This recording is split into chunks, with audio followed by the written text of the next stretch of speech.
I, okay, if Brazil and Canada are represented, that's, you know,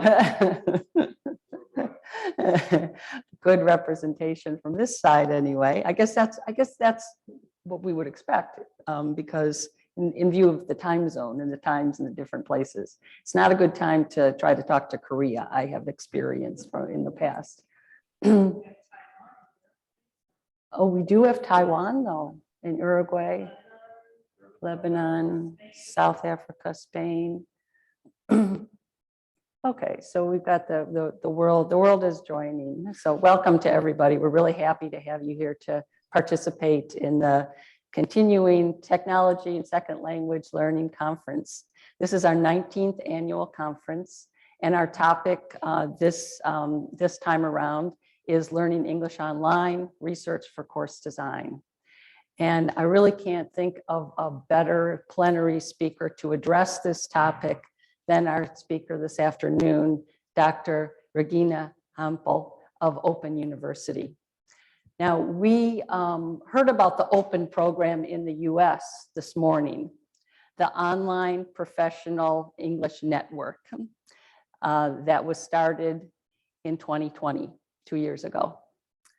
Well, Professor Hampel works at the Open University in the UK, where they've been doing open and distance learning for 50 years.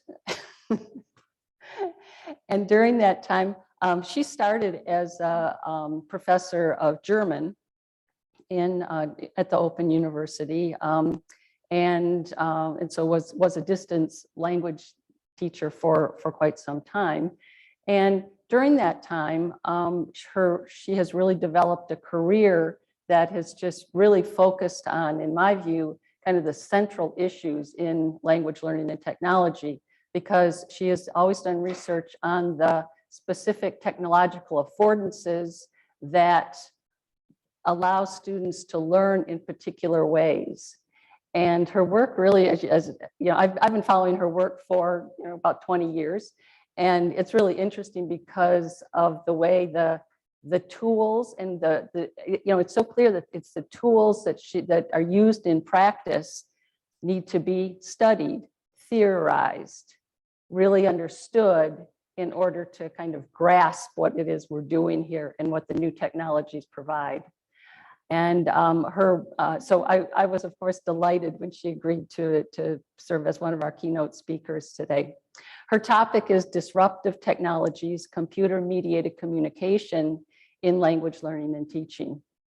And I recognized the title right away because she has a book that was published just a couple, 3 years ago, maybe, that has approximately that name. And this book it's at our library. I got it at our library.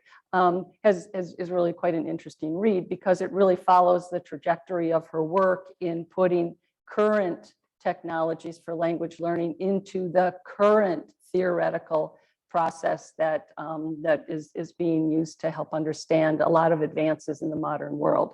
So with that, Regine, I think I will turn it over to you, and let's see, I think all I have to do is turn off my mic, right? Okay, I don't know whether you can hear me okay. Okay, brilliant. Thank you very much, Carol. And apologies actually for the typo here. I've got 2 ins in my title. I should have looked at the first slide and not the others again. Yes, thank you very much for the invitation to speak to you today. I feel very honored to deliver one of the keynote speeches here at the Technologies for Second Language Learning Conference. And even though it's a shame that I can't be physically with you, it's great to actually be able to see you and to be able to talk to you, and hopefully also sort of discuss some of the things that I'm going to say in the context of my presentation. So the focus of my presentation is how today's digital media offer a range of affordances which are particularly useful for second language learning and teaching.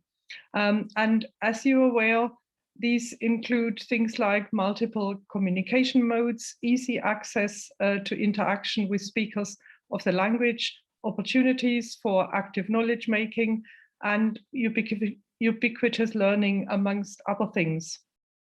But the new technologies, I would argue, also disrupt more traditional ways of learning and teaching. And so my focus in this presentation will be on how various theories are being used by researchers in applied linguistics to conceptualize and understand these new opportunities that the digital technologies are offering in the context of language learning and teaching, as well as the transformative impact of these developments. So here is, I hope you can see the second slide. Here is an overview of what I'm hoping to cover in the next 45 minutes or so. You'll see that I will start my presentation with a recent report on students on technology before exploring how new tools and affordances have been changing learning and teaching. After introducing the notion of wicked problems, which I think is a sort of a nice label, I want to look at underpinning theories and approaches to research into language learning and teaching before moving then on to new communication tools and environments that allow for the use of multiple modes, as well as interaction. So for example, in affinity spaces or in the wild. I then want to focus on complex systems theory as one approach to understanding the disruptive impact of the new technologies on language learning. And if we have time, I'll then introduce a couple of studies that two of my PhD students have done, which are really interesting, and they've sort of put some of the things that I'm talking about today into practice.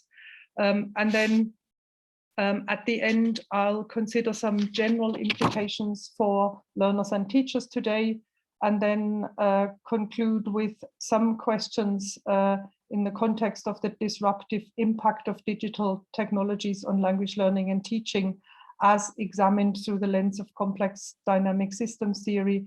And part of the conclusion will also be 10 what-if questions, and these were posed by Diane Larson-Freeman and Lynn Cameron back in 2008 in the context of using a complex systems approach in applied linguistics more generally. And then hopefully we will have some time left for your questions as well.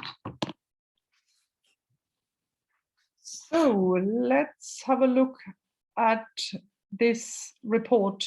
So the ECAR Annual Students and Technology Report, published by the EDUCAUSE Center for Analysis and Research. And I've sort of purposefully put this at the beginning because I wanted to start with the students. And in the case of this report, that's students across subjects, not just those who study languages. So what do the students actually think about the use of digital media in education? And to at least give you sort of a bit of an idea, I would like to quote from the latest report on students and technology that was published actually only this month by the EDUCAUSE Center for Analysis and Research. And that shows that student preferences have actually changed over the past years. So this is what the researchers found, and I'll just read you the quote. So the online versus face-to-face dichotomy is being disrupted. And that's my highlighting.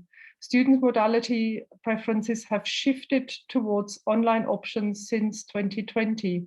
Even survey respondents who prefer fully face-to-face courses want access to a variety of online resources and activities. No matter the modality, students are looking for flexibility, social interaction, and academic engagement. So as you can see on this slide, there's quite a choice of online options that are available today for interaction, for information, communication, collaboration, content creation, and so on. And many of these tools and technologies that you see here are being used increasingly for learning and teaching.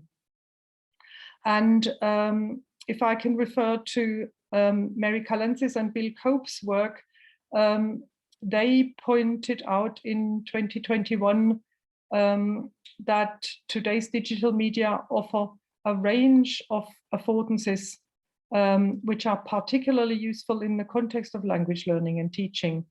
And these include multiple communication modes, easy access to speakers of the language, recursive feedback, and ubiquitous learning in the wild.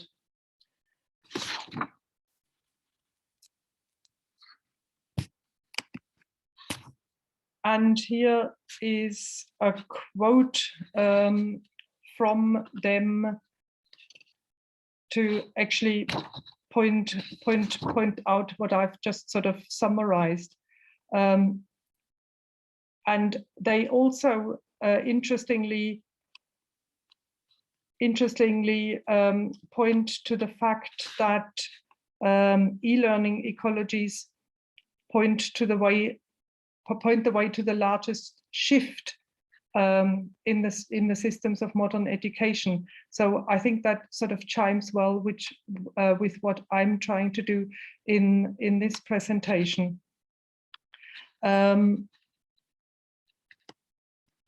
But I'm not going to, well, no, I'm not going to read you the whole quote, but I think just to summarize that what they call e-learning ecologies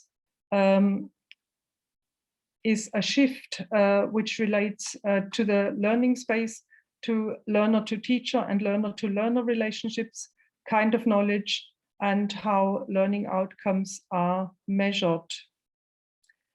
This, of course, could be a positive development. So, for example, an opportunity to transform our pedagogy for the better, or it could also be that we're just throwing, or that teachers, institutions are just throwing a whole lot of technology at learners and teachers without any institutional or pedagogical changes. But as Kalentzis and Cope say, technology is pedagogically neutral. It can bring about change, but that is not necessarily the case. And I think that's something that we always need to remember.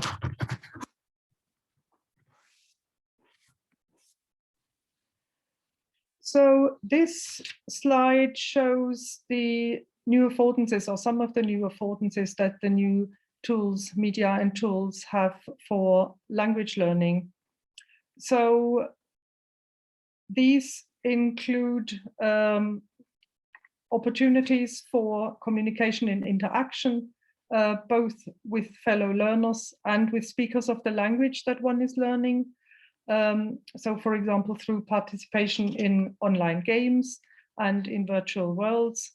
There's learning on the move via mobiles, or there are MOOCs for somewhat more formal, but at the same time, very flexible learning from anywhere, any time.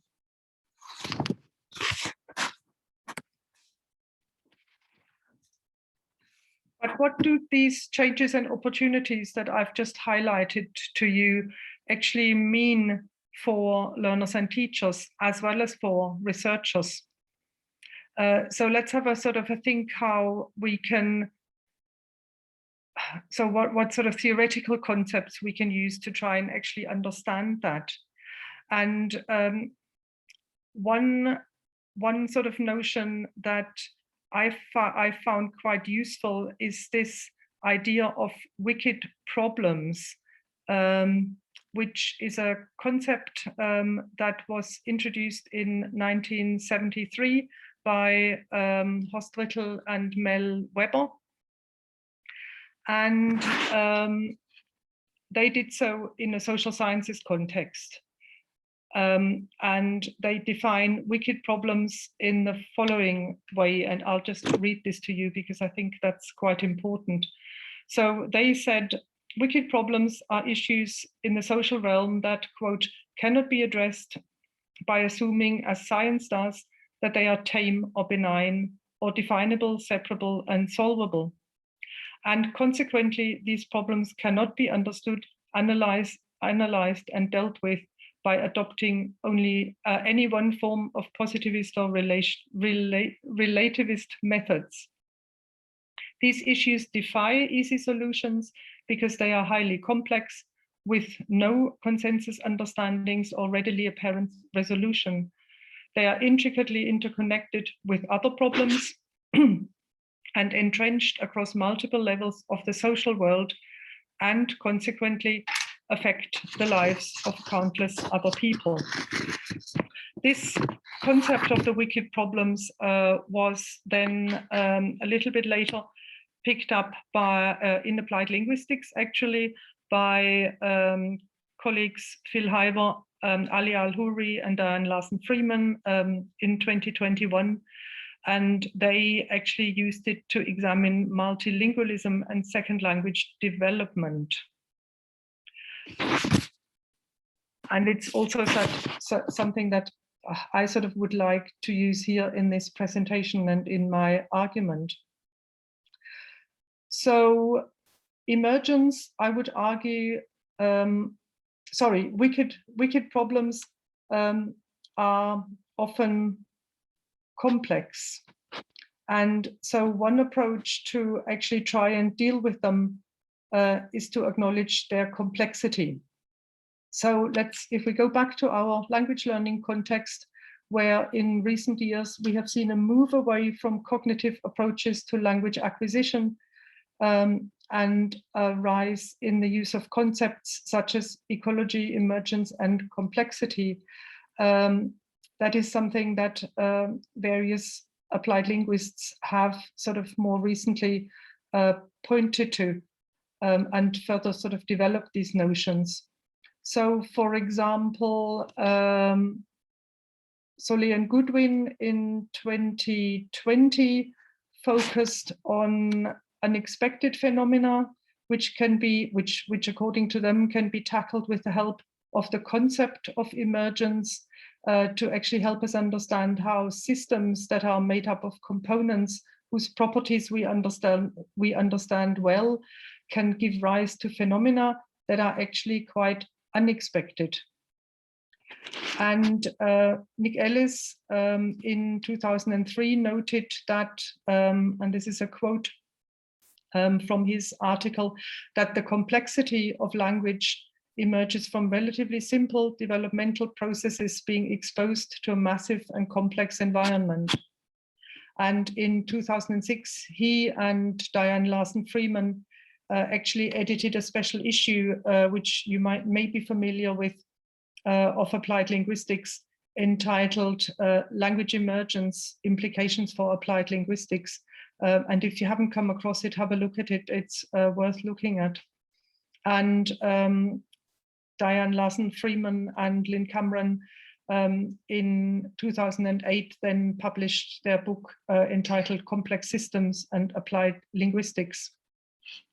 And Leo van Leer also sort of picked up on the ecological approach, saying that it allows us to better understand, and you've got the quotation here on the slide, the learning process, the actions and activities of teachers and learners, the multi-layered nature of interaction and language use in all their complexity and as a network of interdependencies among all the elements in the setting. So these are just a few examples that show that this concept has proved to be quite productive in applied linguistics in recent years.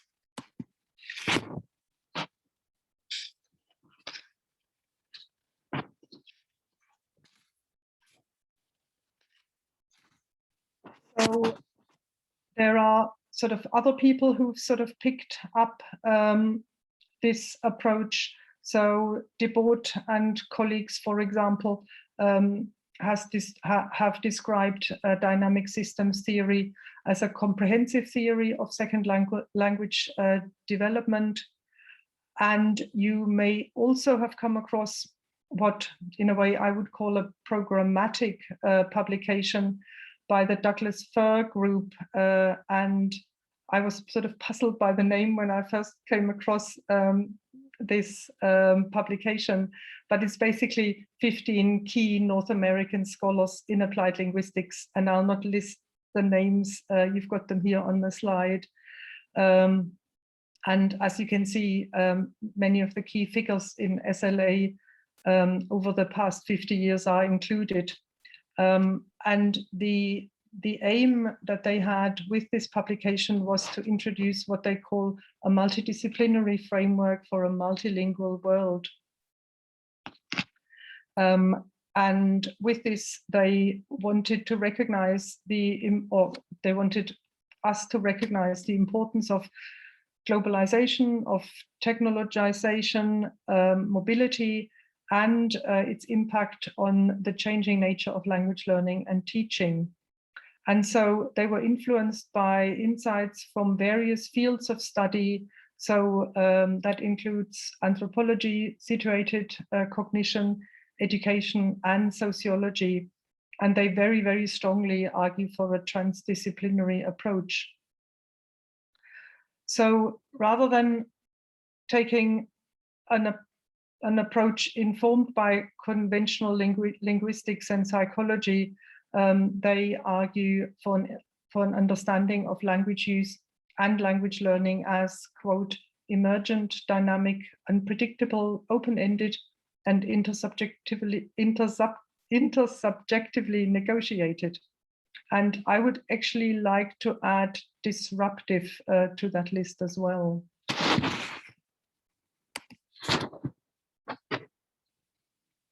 So let's focus more closely on what exactly complex dynamic systems theory is. It was initially actually developed by scientists to understand natural phenomena, such as things that we've sort of become quite familiar with, at least some of them. So the global climate, economies, but also immune systems, ant colonies, and a whole range of other ecosystems, from individual organisms to entire species.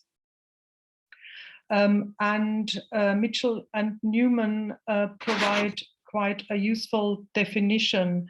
So for them, a complex dynamic system is, for example, and that's the quote that you've got here, a group or organization where the different parts interact with one another, manifesting large-scale behaviors in ways that are not easily predictable or easy to model. These collective effects are called emergent. Systems that are complex have distinct properties that arise from these relationships, such as nonlinearity, emergence, spontaneous order, adaptation, and feedback loops. And Gerald Murray and Terry Lamb have also applied this six systems perspective in their work.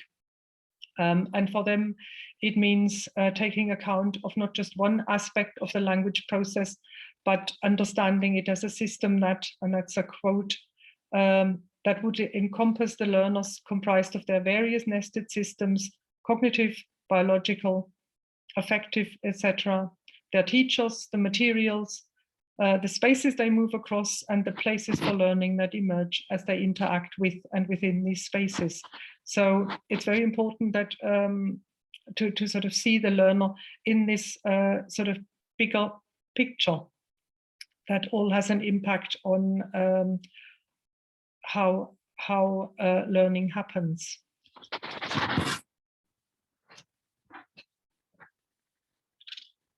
So what about using complex dynamic systems in computer-assisted language learning? So I would argue that doing so allows us to actually examine different entities engaged in a dynamic process. And I'll give you an example. So two language classes, for example, with different L2s communicating with each other, or a group of people with different first languages using a second language while interacting with one another in, for example, an online gaming environment. In computer-assisted language learning, this approach reflects an understanding of call as a phenomenon that, according to Godwin Jones, consists of multiple interconnected variables. And here's a quote from him. So he says, the image of a porous classroom and Levine's concept of a human ecological approach to SLA point to the dynamism and unpredictability of modern SLA. I argue that this should inform call research today. And he and Levine in the sort of last couple of years used the metaphor of the surfer, which I found quite interesting, to illustrate that the complex ecological system of the ocean surfer with what they call its interdependent dynamic of body and environment actually parallels the contemporary language learner, especially in the context of online informal language learning, sort of having to cope with various things that sort of come upon them. The theory thus allows us to try and understand, so complex dynamic systems theory thus allows us to try and understand how the new technologies that we are using have been transforming language learning and teaching. And before I sort of carry on with giving you a bit more sort of more of an insight into how this works, let me just do a sort of a little interim make a few interim points about my own research into online language learning and teaching contexts, because that will give you a little bit of an idea of sort of where I'm coming from. Carol has already alluded to sort of some of the things that I've been involved in, and the fact that I'm at the Open University and have been at the Open University for quite a while. And I think my own research has been very much shaped by the OU and by being part of the sort of changes in education that have taken place over the past 20 years or so. And in our case, so in the OU's case, from traditional distance learning with face-to-face elements to online learning, still with some face-to-face elements as well. So languages were actually introduced late at the OU, about sort of 10, 15 years into its life, as it was felt for a very long time that languages couldn't be taught at a distance. So we started in the mid-1990s, first using the telephone to support book-based learning materials. And then we moved on to email from 1996. In 1999, an audiographic conferencing system was introduced, which actually brought together audio with text chat, whiteboards, a concept mapping tool, and textual documents, all created in-house. And that was the point when I got involved both on the teaching and on the research front. And one aspect of Lyceum, that's what the conference system was called, that I was interested in was how teachers and learners actually combined the various modes that the system offered to them. And having come across Gunter Kress's work, I decided to see how the notion of multimodality could be applied to what we were doing. And that allowed me to look more closely at the affordances of the technology that we were using. And that then fed into an article in 2003.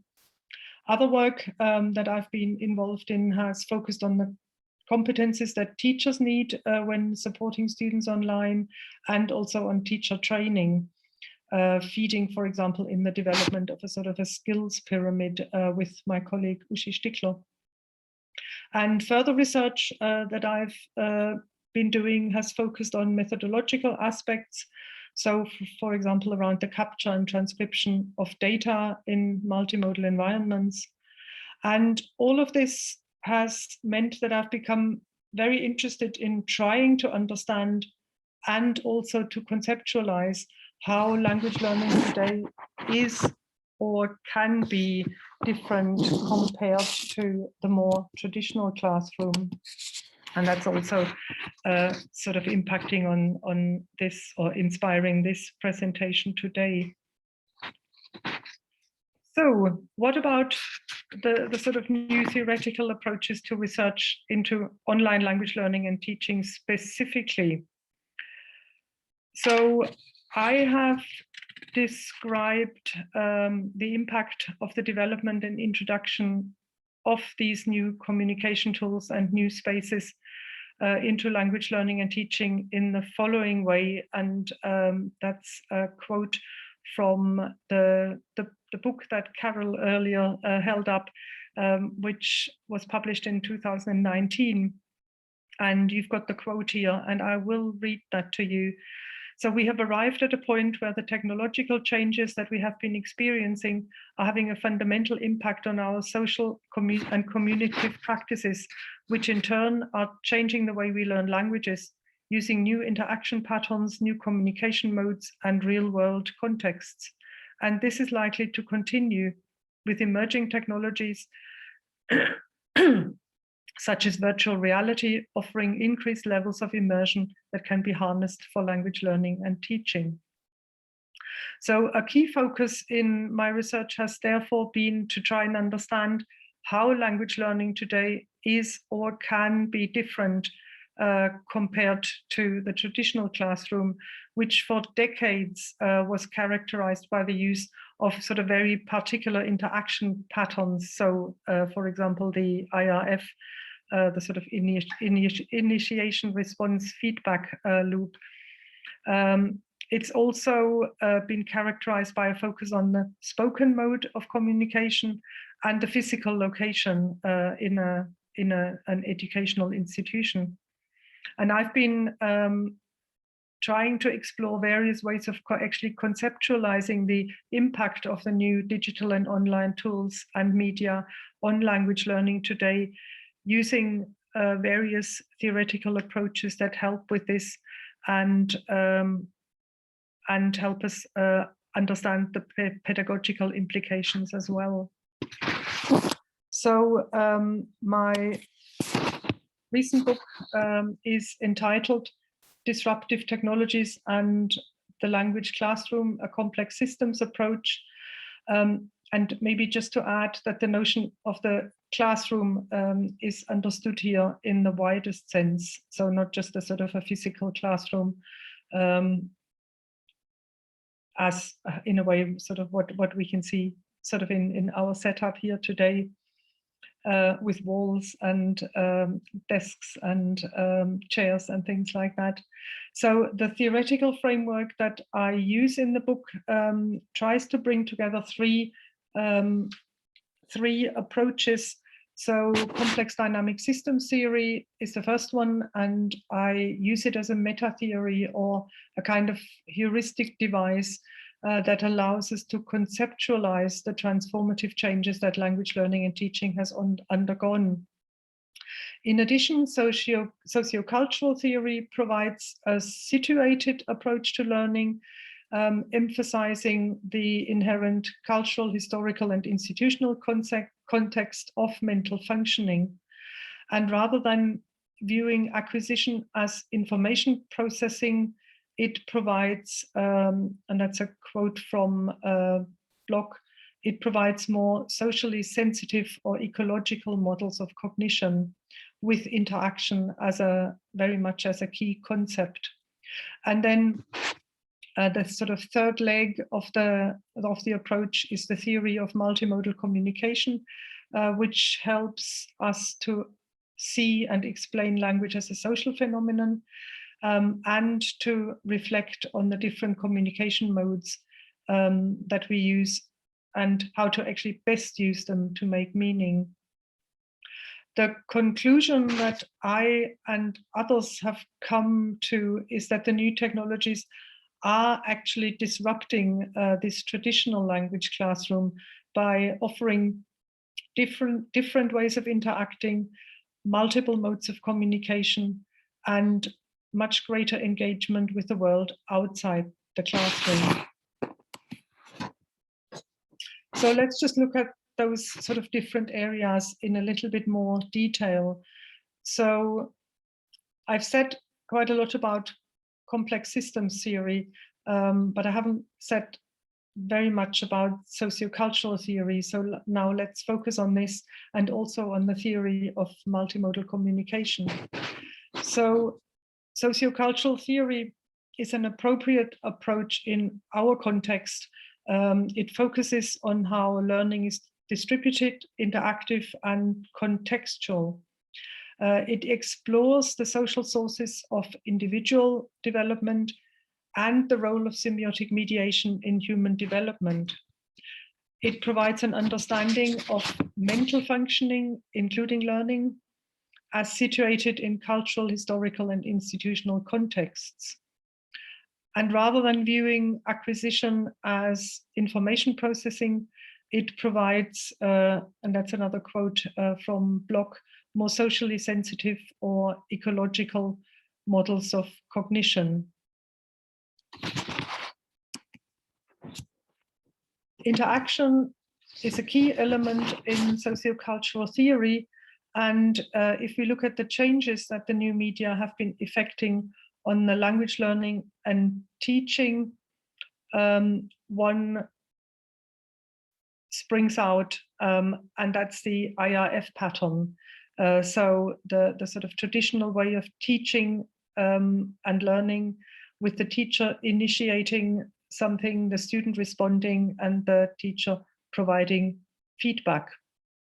And this used to be, and actually often still is, the common way of interacting in the classroom, including in the language classroom. However, as I think we are all aware, such a sort of a specialized turn-taking system is rather constraining. And Drew and Heritage in 1992 pointed out that it reduces, quote, the range of options and opportunities for action that are characteristic in conversation. It basically means, so the IRF pattern basically means that teachers are teaching and learners are learning. However, if used well, online technologies, so multimodal web conferencing, mobile learning, virtual worlds, etc., can facilitate interaction by bringing together different modes, bringing in the wider environment that the learner finds him or herself in, and also providing more time for processing input, especially when the communication is asynchronous.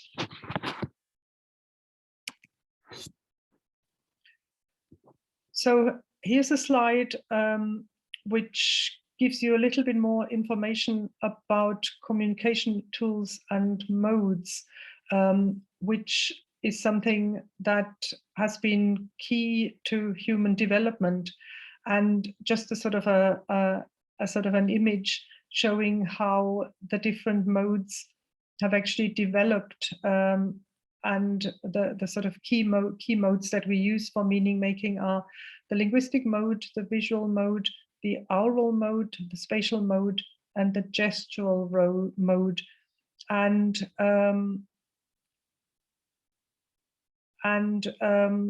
This bringing these together in sort of different ways then facilitates the sort of interaction that or the way we communicate with people and make meaning.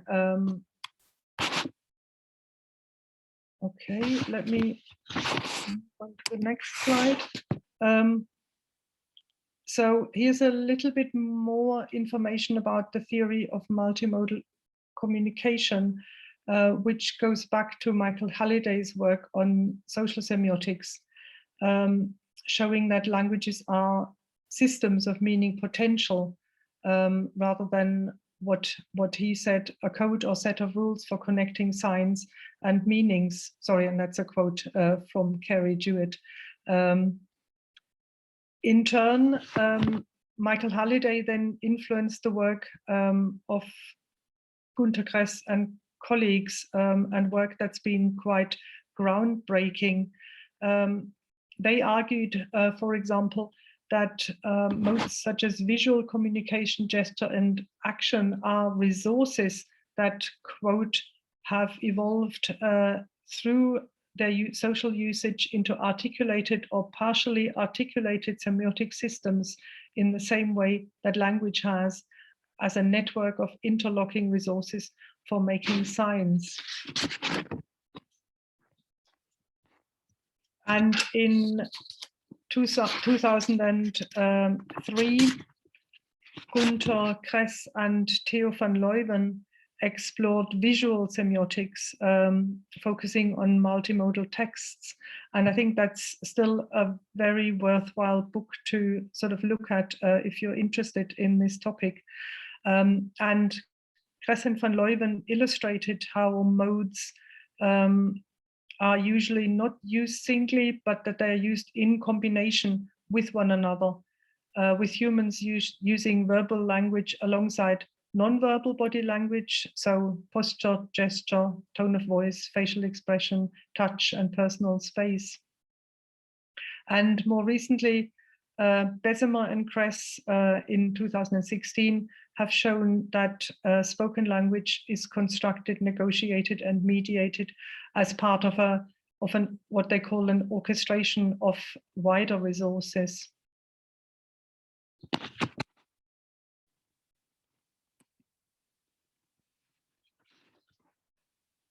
And Carrie Jewett, who also worked very closely with Günter Kress, has also been doing quite a lot of research into the impact of the new technologies in the context of sort of the multiple modes that they offer. And she has pointed out that the new technologies bring together different modes of communication in one medium. But they also reshape knowledge and learning pedagogy. They offer choice with users being able to select the modes to suit their purpose, thus, for example, catering for different audiences with different preferences. But they also cause changes in meaning making with new technologies, what she calls remediating traditional practices and potentially transforming communication. And Bolter in 2001, for example, illustrated the relationship of print to the new media. And he examined how hypertext and other forms of electronic writing actually changed the forms and genres of print. And at the bottom of the slide here, you've got a quotation from Carrie Jewett. She said, "The multimodal character and facilities of new technology require that traditional print-based concepts of literacy be reshaped. What it means to be literate in the digital era of the 20th century is different than what was needed previously." So how can we frame and understand the new learning contexts that are on offer beyond the traditional school environment? I'm going to suggest two ways to you here.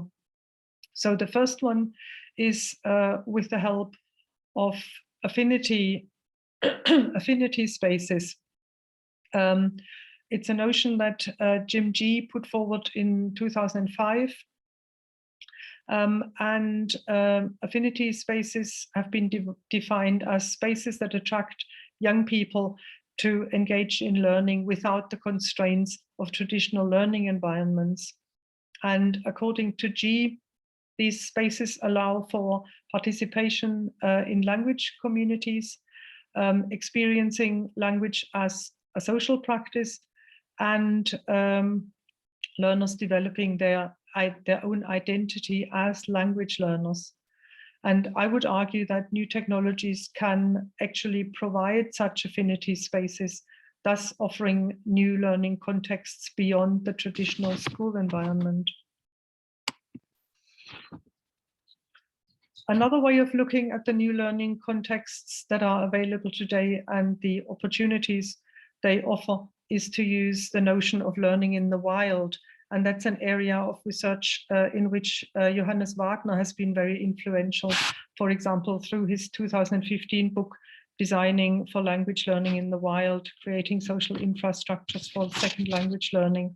And here's a list of sort of key ingredients focusing on the environment and the importance for usage practices on reflecting social issues and social needs and on sharing.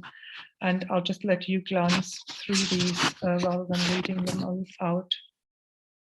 And in the context of mobile assisted language learning, for example, this would be done via mobile phones using ambient technologies to, for example, explore one's surroundings in a city through the L2, which is sort of one project that has been carried out.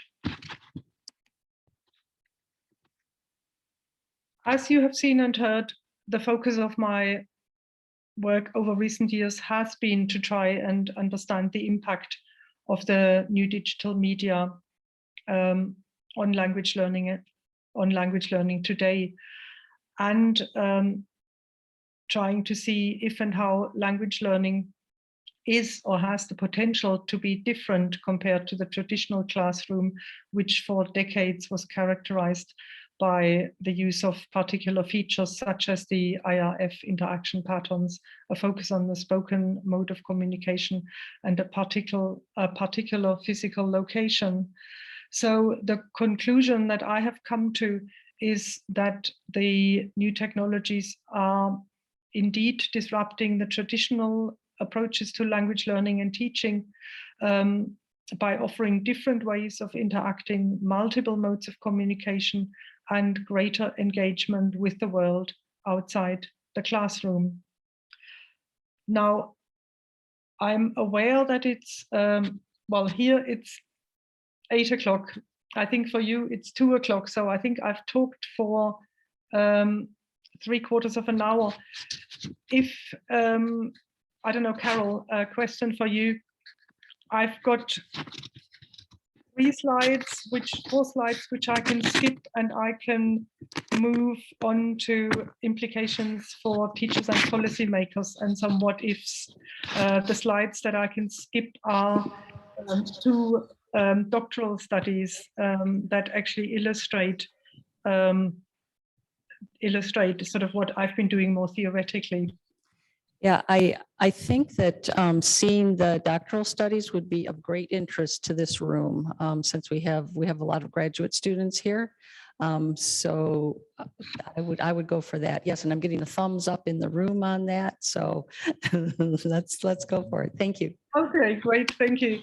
Yes, so the 2 students were Nick Austin, who graduated in 2015, and Helen Lee. So Nick Austin's topic was video conferencing and multimodal expression of voice, children's conversations using Skype for second language learning, second language development in a telecollaborative setting. And Helen Lee focused on gesture in multimodal language learner interaction in video conferencing on mobile devices. And you can look at both theses if you go to ORO, Open University, which is our online repository, and put in their names. So here's some data that I've taken from Nick's PhD. And that illustrates some of the points that I've been making in the presentation. So his PhD focused on video conferencing and multimodal expression of voice, children's conversations using Skype for second language development in a telecollaborative setting. Sorry, and I've said that. So what he did, he focused on the interaction of primary school children in the UK and in Portugal, linking them up online. And his data actually shows that online interaction is often really complex with different interlocutors and multiple, including multimodal resources. The teacher becomes much less central.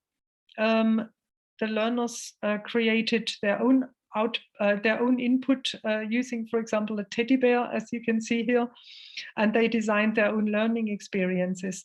It shows very well the disruption of the sort of traditional IRF model and of the more traditional negotiation of meaning patterns. And it became quite clear in his study that the kids engage, that the kids focus very much on meaning making and language use, rather than just following more traditional patterns of interaction in the language classroom. Helen's participants were pairs of language learners at adult pairs of language learners at a language school who were sent to different places and used mobile devices while carrying out certain tasks that Helen had set them. So they were doing sort of language learning in the wild. And the resulting communication that took place shows how the language classroom has really changed from a focus on written texts to a focus on very much on spoken language, to more multimodal communication. And it was really interesting to see in her study how mobile devices allowed the users to point instead of using their hands, with the external tools sort of complementing the body.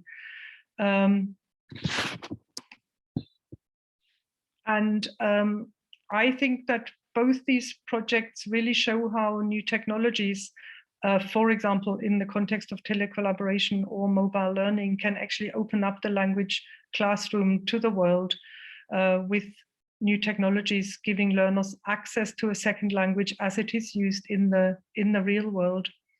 And this then also disrupts the traditional dichotomy between the classroom on the one hand and the world outside on the other hand. And it transcends long-standing institutional rules and roles, settings and structures.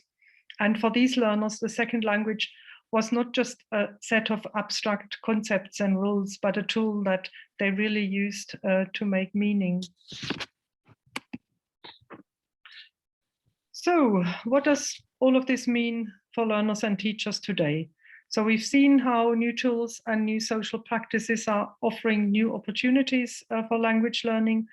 However, I would argue that this also means that our pedagogical approaches need to change, rather than just sort of focusing on notions such as standard language deficit approach, one syllable for all, a syllabus for all, or the native speaker.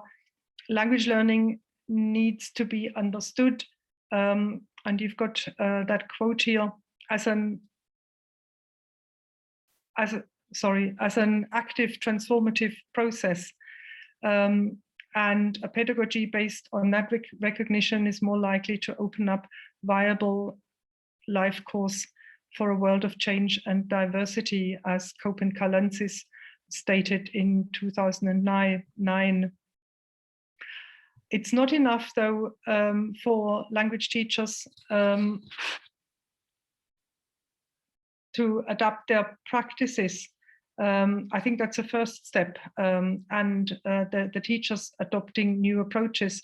I think also teacher training institutions and policymakers need to change what they do, and move away from certain approaches that are just not appropriate in today's society in the context of language learning and teaching.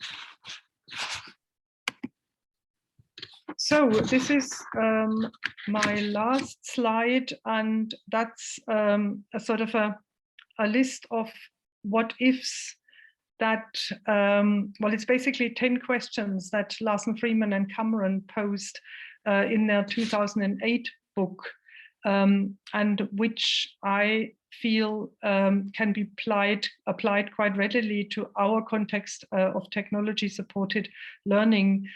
You'll see that their questions, in a way, already suggest the answers that the two authors would like to give. And I won't read the questions to you, but instead I'd just like to pick up some keywords, and I've highlighted those. And I think those are, that's the sort of kind of approaches that Diane Larsen Freeman and Lynn Cameron would like to see.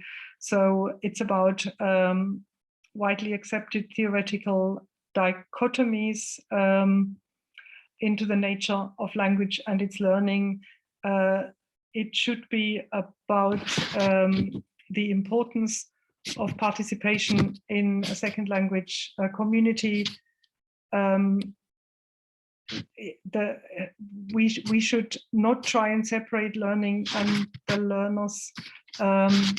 They sort of tell us that individual routes to acquisition and participation are okay. Learning should be viewed as open and continually evolving. It's to do with innovation and creation. They, in a way, sort of argue that teaching does not cause learning and should not necessarily cause learning.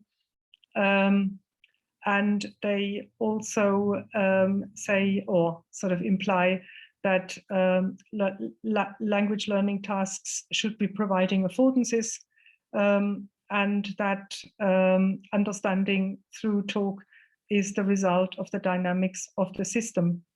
And the very last one is that absolutist prescriptions and proscriptions about teaching are doomed to fail. So I hope I haven't done them an injustice by sort of picking out these bits and sort of in a way turning them around. But I think that fits quite neatly with what I've been trying to say in this presentation. So that's it from me. And apologies that I've sort of raised a few things.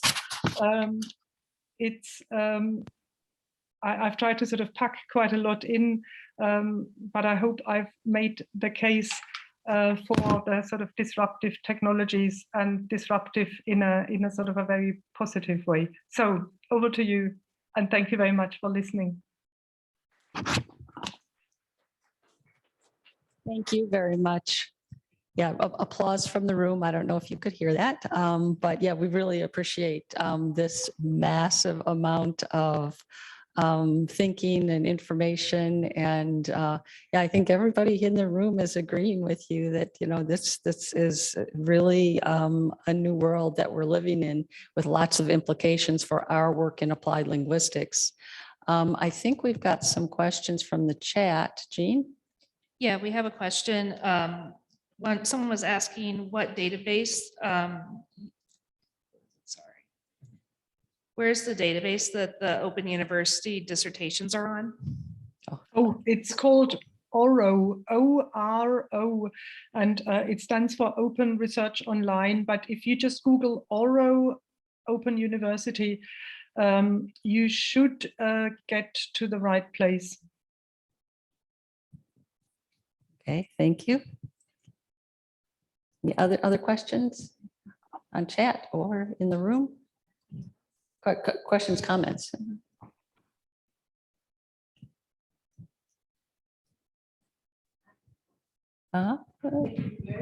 Okay, let's get the mic over to you so everybody can hear. Thank you.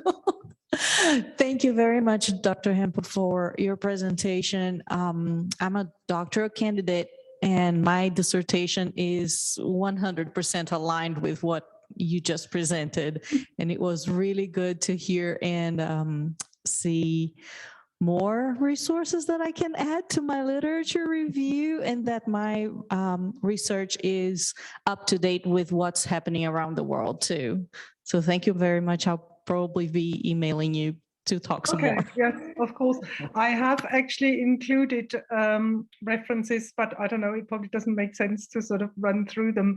I mean, if anybody wants the presentation, I'm happy to share it. So just let me know. Okay, thank you. Yeah. There. We're kind of at time here. Any other burning questions? I just, when I was listening, I was thinking about, we have a number of people here who are very interested in virtual reality. Mm. And when you think about, I mean, it's just everything you talked about, the complexity, the multimodality, the sociocultural, the ecology. I mean, it just seems like there's a pretty big bite to chew off there. So I hope that some of these ideas resonate with people who are thinking about their own research. Yeah, no, I think that would be great. Yes. Elena, do you have another comment?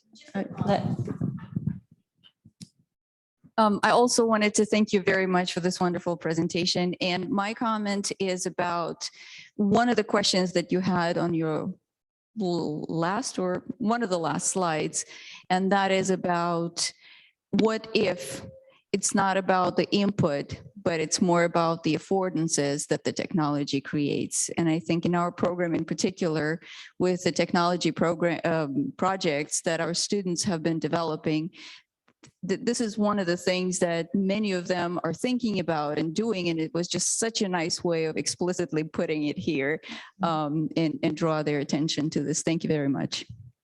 Okay, Yeah, thank you. Elena. Yeah, do have a Okay. look if you're interested at Diane's and Lynn's book. I mean, it is, I can sort of show you, it's 2008, but I don't think that it's out of date in terms of the sort of thinking behind it and the argumentation. So as I say, have a look at it if you're interested in that area. It's a good read. Thank you. Jean, do we have something else from chat? Oh, okay, we don't have something else from chat. Well, since it's time, I think that's probably good that we've had a few comments, and we really appreciate, again, we really appreciate all of the ideas and connections that you've made between the second language acquisition work and what we're really interested in, the technology and language learning. Massive implications. And so I think we should let you go have dinner, and we will continue with the conference. Thank you. Thank you very much, Carol, and thanks to the audience as well. I hope you enjoy the rest of the conference. Thank you. Thank you. Bye. Bye-bye.